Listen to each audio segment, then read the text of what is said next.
Mayo রোডের সেই ঐতিহ্যের রাজপথ কার দখলে থাকবে? বিধানসভা নির্বাচনে ভরাডুবির পর দল ভেঙে দুভাগ হয়ে যাওয়া তৃণমূলের ছাত্র পরিষদের প্রতিষ্ঠা দিবস কি এবার আর আগের মতো উদযাপিত হতে পারবে? মমতা বন্দ্যোপাধ্যায়ের কালীঘাটপন্থী শিবির নাকি পরিষদীয় সংখ্যাগরিষ্ঠতা পাওয়া ঋতব্রত বন্দ্যোপাধ্যায়ের বিদ্রোহী শিবির?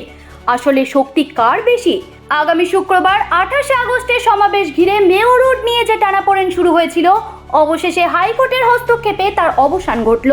ঐতিহাসিক প্রথা ভেঙে এবার কাউকেই ধর্মতলার মেয়ো রোডে গান্ধী মূর্তির পাদদেশে সমাবেশ করার অনুমতি দিল না কলকাতা হাইকোর্ট।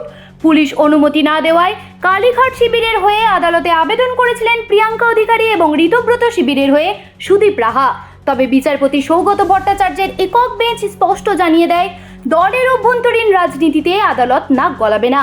আদালতের নির্দেশ অনুযায়ী মমতা বন্দ্যোপাধ্যায়ের নেতৃত্বাধীন কালীঘাটপন্থী তৃণমূল ছাত্র পরিষদকে সমাবেশ করতে হবে বিড়লা তারামণ্ডলের সামনে ক্যাথিড্রাল রোডে।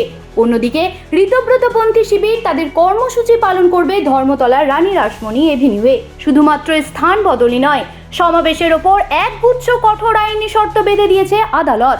বিচারপতি নির্দেশ দিয়েছেন, দুই শিবিরের কোনো সভাতেই ১৫০০ জনের বেশি সমর্থক বা সদস্যের সমাগম করা যাবে না।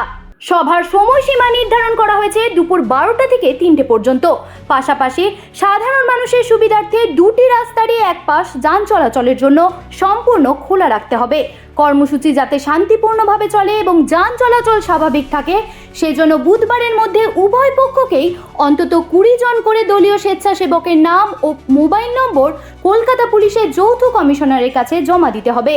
শুনানি চলাকালীন উভয় পক্ষের উদ্দেশ্যে বিচারপতির তাৎপর্যপূর্ণ মন্তব্য ছিল, দুপক্ষ একযোগে অনুষ্ঠান করলে তিনি খোদ ব্রিগেডে 10,000 জমায়েতের অনুমতি দিতেন।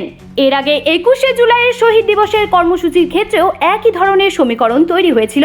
তখন ঋতব্রত শিবির মেয়ো রোডে গান্ধী মূর্তির পাদদেশে অনুমতি পেয়েছিল এবং মমতা শিবির ক্যাথিড্রাল রোডে সভা করেছিল।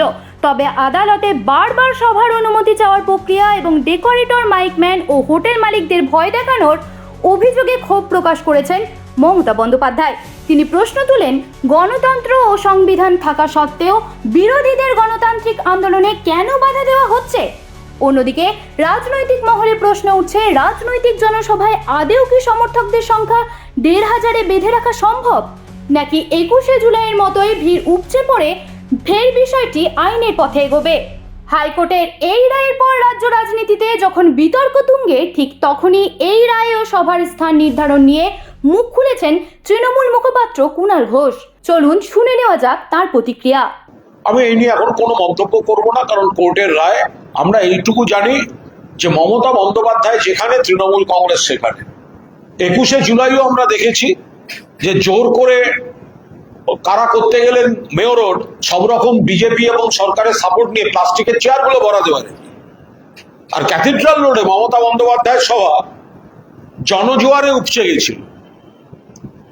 তো বলে আমরা আদালতকে 100 বার সম্মান করি, আবার জনতার আদালতকেও সমানভাবে শ্রদ্ধা করি।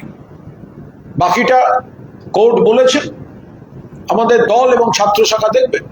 রাজনৈতিক বিশ্লেষকদের মতে মেয়ো রোড হাতছাড়া হলেও আগামী শুক্রবার কলকাতা শহরের রাজপথেই হবে দুই শিবিরের সাংগঠনিক শক্তির চূড়ান্ত পরীক্ষা। একদিকে আদালতের বেঁধে দেওয়া কড়া নিষেধ, আর অন্যদিকে তৃণমূলের অভ্যন্তরীণ অস্তিত্ব রক্ষার লড়াই। সব মিলিয়ে 28শে আগস্টের মঞ্চে ফাঁকা চেয়ারের পুনরাবৃত্তি ঘটবে, নাকি রাজপথে জনজোয়ার আছড়ে পড়বে? এখন সেদিকেই নজর গোটা বাংলার। জ্যোতি সরকারের রিপোর্ট, হেডলাইন্স কলকাতা।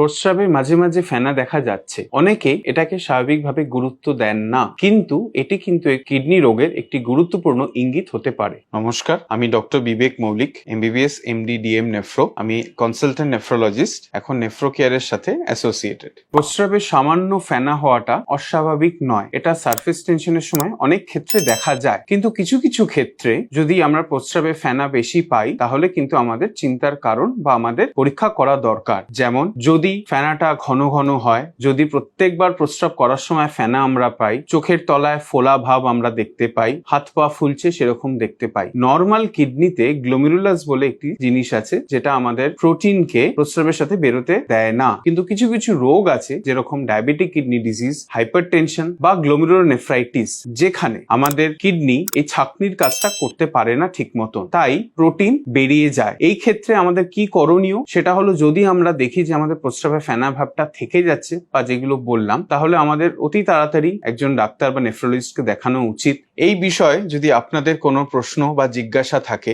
তাহলে নিচের দিয়ে দেওয়া লিঙ্কে যোগাযোগ করুন এবং ওখানে প্রশ্নটি রাখতে পারেন। Our team will reach out. অথবা আপনারা যোগাযোগ করতে পারেন নেফ্রো কেয়ারের টালিগঞ্জ ইউনিট, তপন সিনহা মেমোরিয়াল হসপিটালে।